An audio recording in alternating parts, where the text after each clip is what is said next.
Thank you for rejoining us. I'm Kathy Cummings, and I would like to introduce our next presentation. We have an update from the Alliance's Pals and Cals Advisory Council, and I would like to welcome our panel, Dr. Stacey Lewin, Norman McIsaac, Leanne Sklavenitis, Leah Stavenhagen, Paula Trefiak, and Sarah Feldman, who chairs the PCAC. And just before we get started, you're not supposed to have favorites, but this is my favorite council of the Alliance. I love the meeting every single month, and I really appreciate all of you being here today to talk about the work you do. Sarah, take it away. Thank you, Kathy. So this is also my favorite council. So the Pals and Cows Advisory Council is the heart and soul, is what I say, of the International Alliance, because this is the reason why we do what we do. We do have a mission statement. The Pals and Cows Advisory Council is charged with helping the Board of Directors of the International Alliance of ALS-MND Associations consider and include in its work the wide-ranging opinions and ideas of people with ALS-MND and the caregivers to people with ALS-MND from across the globe. And I think the really important part in that is that it's the wide-ranging opinions, because when this first got started, people would say, oh, it's going to be the voice of people living with ALS and their caregivers. But as we all know, there is no one voice. But they do offer their opinions, and they do excellent, fantastic work. So my prompt for this from Jess was, I could talk for hours about the PCAC. But, so I think what she was trying to say is, Sarah, don't talk for hours about the PCAC, but let them say what they're doing and talk a little bit about the work that they're doing. So we're going to hear about the fundamental rights and some interesting data from the 2023 Fundamental Rights Survey, and they're going to share this key information with you. So let's start with the video, because I think it is best if you hear directly from them.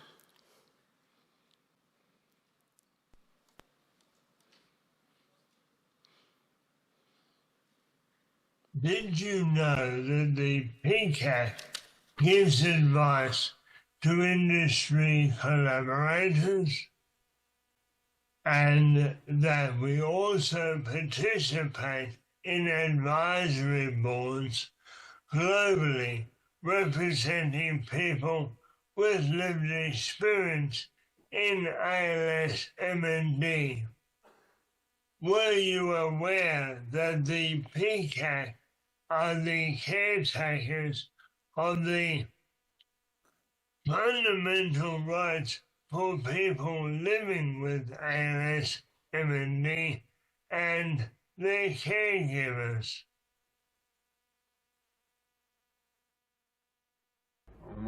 Did you know that the Fundamental Rights Document for Caregivers in ALS-MND was expanded this year to include the rights to be treated by all with respect and regarded as experienced in managing the care of their person with ALS-MND, to stay with the person with ALS-MND when admitted to medical facilities, to ask for a professional support person in all living and care activities, having direct communication with the medical team on behalf of their person with ALS-MND with prior consent from the person with ALS-MND.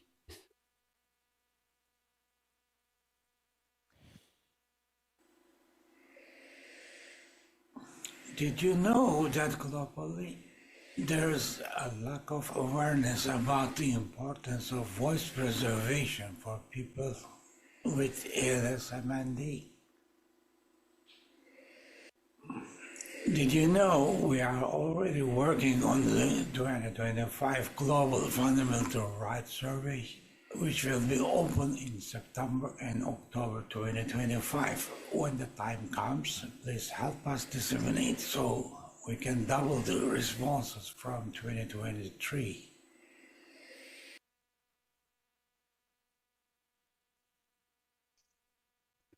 And did you know that access to an LMD association or organization can significantly improve the overall quality of life for people with this disease? Did you know that fundamental rights of pals and cats have helped us in Iceland to improve the rights of people living with this damn disease, their caregivers, and their families? Because we are always looking for the highest, best quality in the world.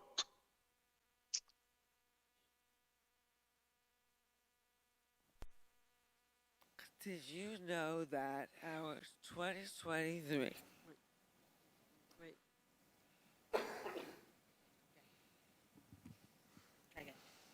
Did you know that our 2023 global fundamental rights show that half of people living with ALS, MND globally do not have access to the highest quality healthcare?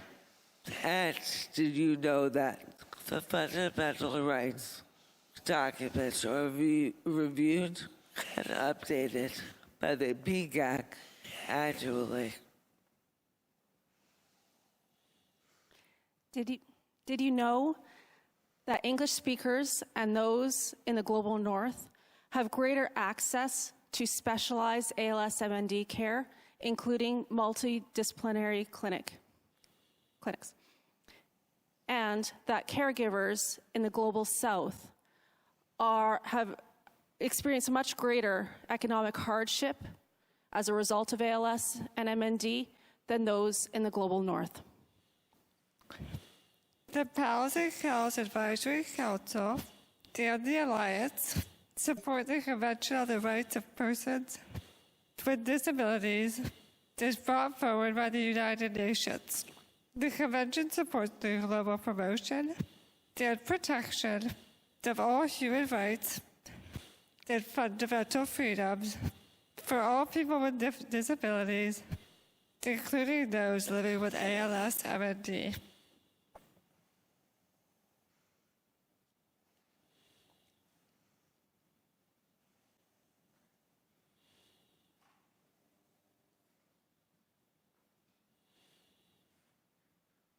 Did you know that caregivers globally, regardless of location, lack consistent support in areas like access to information, economic assistance and palliative care? And that 75% of caregivers for people with ALS-MND are women? Did you know that people living with the MD, ALS, especially those in the global south and non-English speaking countries, often experience discrimination?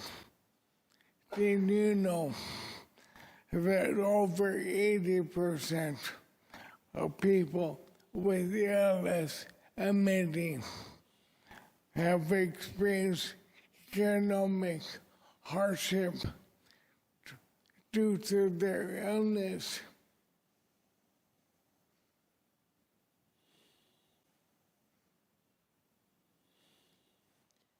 Thank you to everyone for sharing that information from the Fundamental Rights document and survey. And now we're open for questions.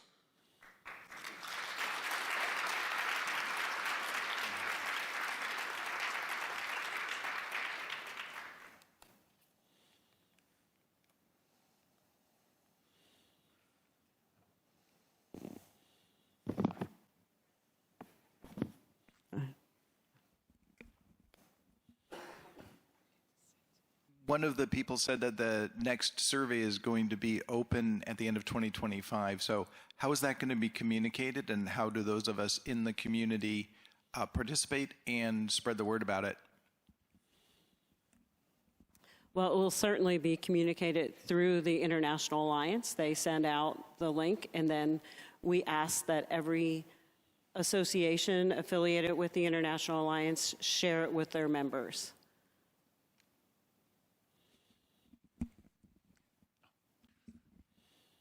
Hi, thanks for that. David Taylor, ALS Canada. A lot of the things that you mentioned, I think we also may have suspected some of those, so it was incredible to be confirmed of those, and it's great to hear them again. Wondering, what was the most surprising thing to come out of the Fundamental Rights Survey for any of you that really informed a different path forward for all of us?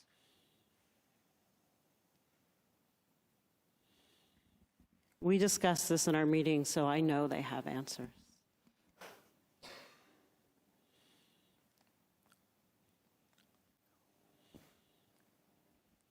I think one aspect is that those who receive, those that consider that they receive good care from their ALS clinic are those that have access to clinical trials.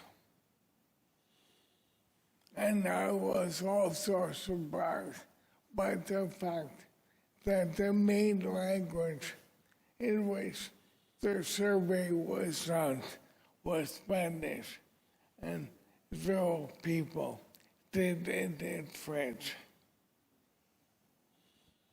No one? I think no one. I think we have Colombia to thank for the Spanish. Hello. Hi.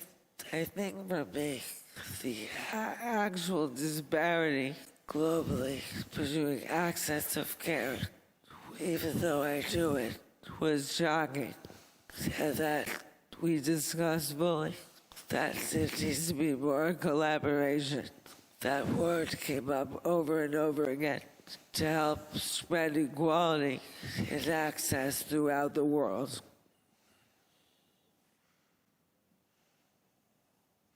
I think as well, like a lot of these people said, we had suspected a lot of the answers, but again, just the huge disparity was very surprising.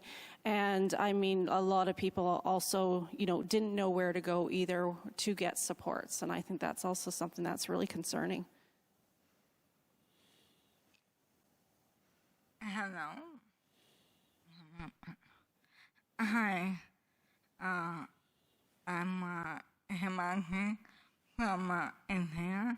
I want to highlight the fundamental right of pass for travel.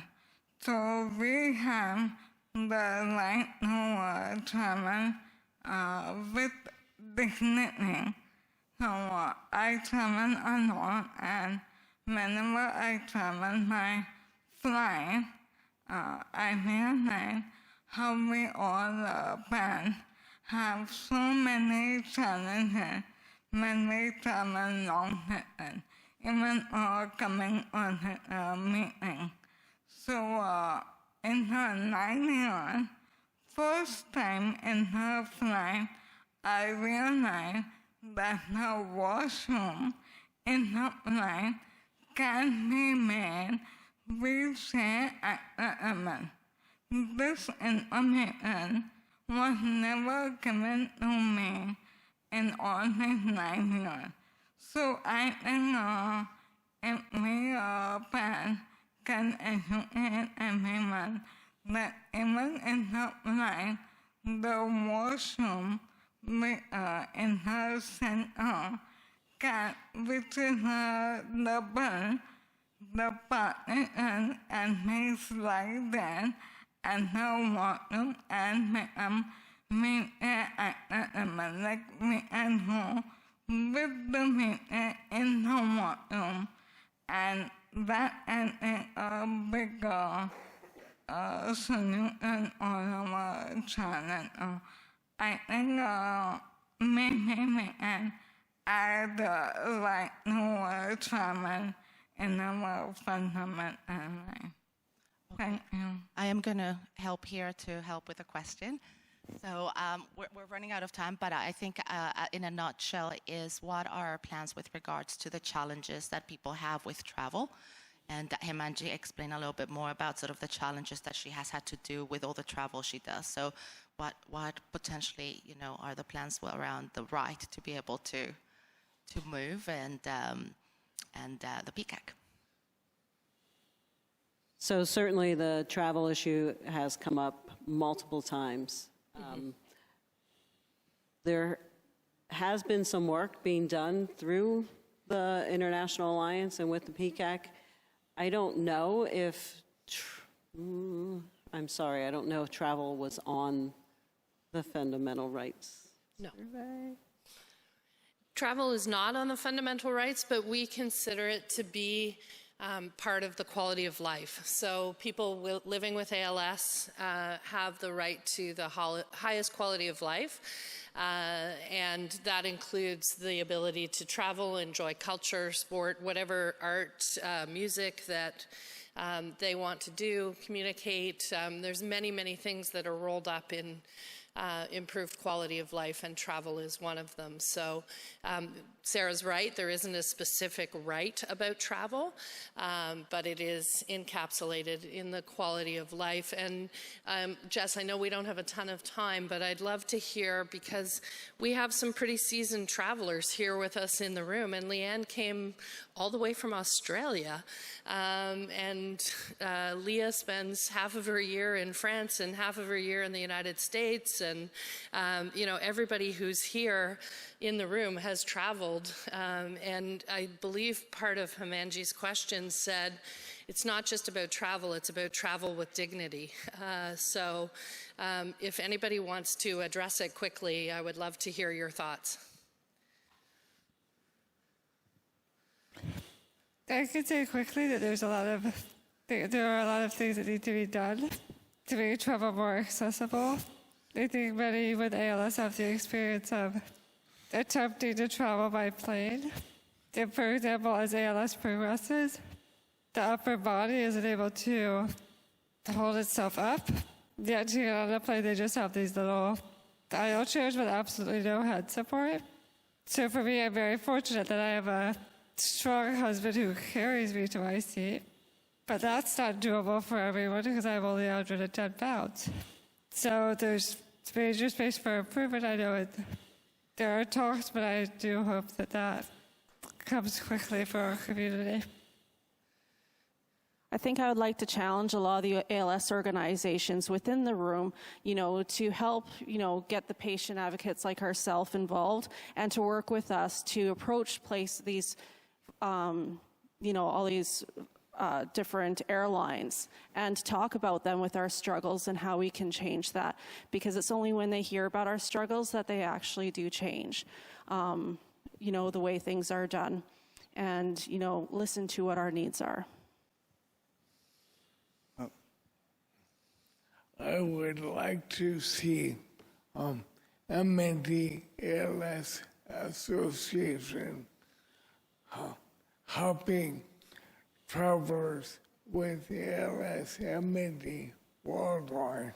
For example, I went to my daughter's wedding on the beach in Australia 2 years ago, and I'm going back again next year to see my daughter and grandchildren. For me, going to the beach is like going to church. For me, it's so important.